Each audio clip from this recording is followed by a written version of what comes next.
নুরুল হক নূরের উপরে যে আক্রমণটা, এই আক্রমণের মাধ্যমে জাতীয় পার্টি প্রাসঙ্গিক হওয়ার চেষ্টা করছে। আপনি বলছেন রাজনীতির এ টিম বি টিম, আমি মনে করছি যে আওয়ামী লীগের বি টিম হিসেবে আসলে জাতীয় পার্টি এখন বর্তমানে ফাংশন করছে।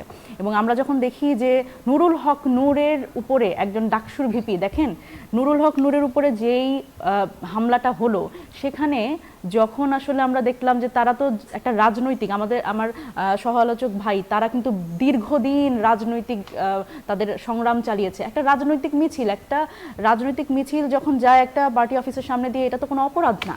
তার উপরে যেভাবে হামলা হলো, এবং এই হামলাটি আমরা কিন্তু জুলাই অভ্যুত্থানের যেই ফ্যাসিবাদ বিরোধী শক্তির উপরে একটা বড় আঘাত বলে আমরা মনে করি। এবং এই জায়গা থেকে যখন দেখি যে আমরা আসলে প্রশাসন এবং পুলিশ এবং যখন আমরা দেখি যৌথ বাহিনীর যারা আছে তারা বলে যে জুলাই ভরে দিব, এই ধরনের কথাবার্তা বলে যখন নূরের উপর আসলে যেভাবে করে দমনপীড়ন করছিল, আমরা কিন্তু সবাই সেটা দেখেছি। সুতরাং এই জায়গায় আওয়ামী লীগকে প্রাসঙ্গিক করার একটা এজেন্ডা নিয়ে নেমেছে হচ্ছে জাতীয় পার্টি।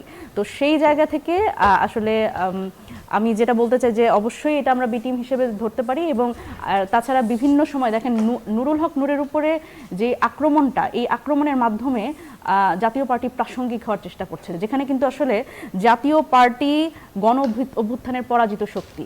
সেই পরাজিত শক্তি এই মুহূর্তে একটি অভ্যুত্থানের পক্ষের এবং অভ্যুত্থানের যতগুলো আসলে ফ্যাসিবাদ বিরোধী পক্ষ ছিল, সেই পক্ষের উপরে যখন এই ধরনের দমনপীড়ন চালাতে চায় এবং প্রশাসন এবং পুলিশ যখন নীরব দর্শক হিসেবে ভূমিকা পালন করে, এবং আবার আমি যদি বলি এইভাবে, সেটা হচ্ছে তাদের পক্ষে কাজ করে, তখন কিন্তু আমাদের বুঝতে হয় যে আমরাও কিন্তু অনেক বড় একটা রিস্কে। সুতরাং আওয়ামী লীগের বি টিম হয়ে ফিরে আসার বা আওয়ামী লীগ পুনর্বাসনের কোনো অভিপ্রায় যদি কোনো দলের থাকে, সেটি আসলে আমার মনে হয় ত্যাগ করা উচিত এই মুহূর্তে।